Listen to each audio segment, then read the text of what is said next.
శ్రీ మహాగణాధిపతయ నమ శ్రీ గురుభ్యో నమ కాళీ కాలభైరవ స్వరూపాయ సిద్ధేశ్వరాయ నమో నమ.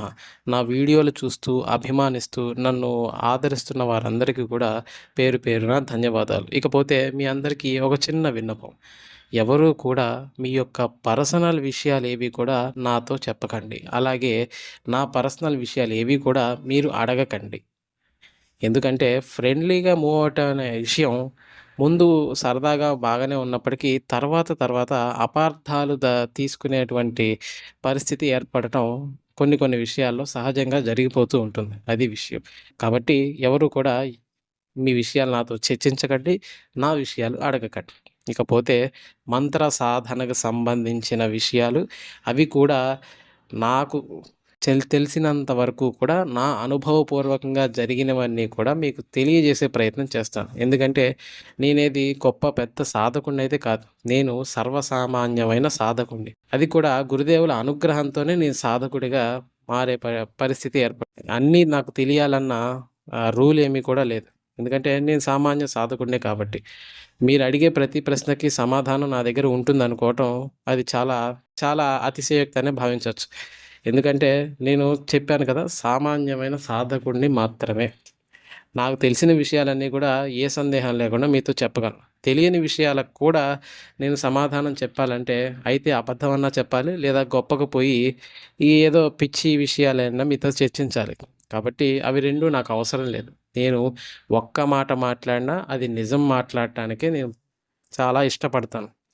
ఇంకా ఇంకొక విషయం వస్తే, నేను అబద్ధాలు చెబుతూ, అబద్ధపు మాటలతో ఈ వీడియోలు చేయాల్సిన కర్మ మాత్రం నాకు ఎంతప్పటికీ పట్టలేదు. ఎందుకంటే నేను చెప్పే ప్రతి మాట నేను చేసిన సాధనలో నాకొచ్చిన అనుభవపూర్వకంగా జరిగినదే తప్ప వ్యూస్ కోసమో, లైక్స్ కోసమో, షేర్ల కోసమో నేను ఖచ్చితంగా చెప్పలేదు. ఎందుకంటే నేను ఇక్కడికి వ్యాపారం చేయడానికి రాలేదు. నేను చేసే ఈ గురుసేవ అనేటువంటి యజ్ఞం వల్ల ఒక్క సాధకుడైనా సరే మళ్ళీ గురుభక్తి ఏర్పరచుకొని గురుదేవులిచ్చిన మంత్రాన్ని సాధన చేస్తూ మంత్రాధిష్టాన దేవత యొక్క అనుగ్రహం పొందితే నాకు అదే చాలు. అదే 10,000 నాకు. నాకేం పెద్దగా కోరికలేం లేవు. ఈ వీడియోలు చేయడానికి గల ముఖ్య కారణం కూడా అదే. నేను సాధనా దశలో ఉన్నప్పుడు నాకు ఎవ్వరూ కూడా సందేహాలకి సమాధానాలు చెప్పిన వాళ్ళెవ్వరూ కూడా లేరు. మొండిగా సాధనలో ముందుకు వెళ్ళాను. అందువల్ల నాకు కొంచెం అమ్మవారి అనుగ్రహం లభించింది. తర్వాత నాకే అనిపించింది, ఎంతోమంది సాధకులు మంత్రం పనిచేయదు, గురుదేవులు ఇచ్చినటువంటి మంత్రాలు 100లో 90 మందికి అసలు పనిచేయవు అనే పిచ్చి మాటలు మాట్లాడుతూ, పిచ్చి రాతలు రాస్తూ తమ ధోరణిలో ఏదో ఒక నెగిటివిటీని స్ప్రెడ్ చేసేటువంటి సంఘాలు కూడా కొన్ని ఉన్నాయి. వాళ్ళందరికీ కూడా సమాధానం చెప్పాలి. ఎందుకంటే సామాన్య సాధకుడు వస్తాడు, గురుదేవుల దగ్గర మంత్రం తీసుకుంటాడు, కొంతకాలం సాధన చేస్తాడు. ఆ మంత్రాధిష్టాన దేవత పెట్టే పరీక్షలకి, అలాగే వాడి సాధకుడి యొక్క పూర్వజన్మ కర్మ ఫలితం వల్ల వచ్చే కష్టాలకి గురువు ఇచ్చిన మంత్రమే కారణం అని చెప్పేసి ఆ అజ్ఞానంతో మంత్రాన్ని వదిలేస్తారు. అలాంటి వాళ్ళని నేను చాలామందిని చూశాను.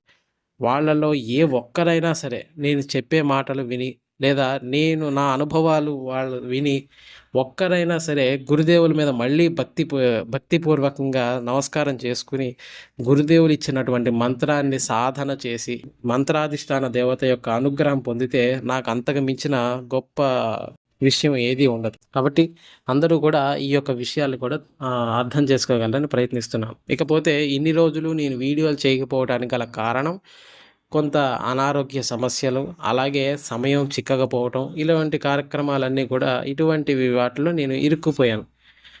ఇక మీదట గురుదేవులు నాకు ప్రసాదించిన దివ్యానుభూతులన్నీ కూడా మీతో చర్చించే ప్రయత్నం చేస్తాను. ఇకపోతే మరొక విషయం చెప్పాల్సిన సందర్భం, సమయం ఖచ్చితంగా వచ్చేసింది. అదేమంటే నేను ఈ ఛానల్ పేరుతో ఎన్నో అన్నదాన కార్యక్రమాలని, సామూహిక జపాలు, సామూహిక యజ్ఞాలు, ఈ కార్యక్రమాలన్నీ నిర్వహించాలి అని చెప్పేసి బోలెడన్ని ప్రణాళికలు సిద్ధం చేసుకుంటూ ముందుకు వెళ్ళాను. తర్వాత కొన్ని అనుభవాల కారణంగా, నా జీవితంలో జరిగిన అనుభవాల కారణంగా అవన్నీ రద్దు చేయటం జరిగింది. ఎందుకంటే నేను చేసే గురు సేవకి కొన్ని నియమ నిబంధనలు, సరిహద్దులు ఉండటం ఎంతైనా మంచిదే అని చెప్పేసి నాకు అర్థమైంది. ఎందుకంటే నేను సామాన్య సాధకుడినే కాబట్టి. మా గురుదేవులైన శ్రీ శ్రీ శ్రీ సిద్ధేశ్వరానంద భారతి మహాస్వామి వారు నాకు అనుగ్రహించిన జ్ఞానాన్ని, అలాగే నాకిచ్చినటువంటి దివ్య అనుభవాల్ని నలుగురితో పంచుకుంటూ 10 మందికి గురు భక్తి అనేటువంటి అమృతాన్ని పంచాలనేదే నా కోరిక. ఎందుకంటే గురువు అనుగ్రహం లేనిదే ఏది సాధ్యపడదు. కాబట్టి అందరూ కూడా ఈ విషయాన్ని గమనించగలరు. సిద్ధేశ్వరాయ కాళీ కాల భైరవ స్వరూపాయ నమో నమః. జయ గురుదేవ్.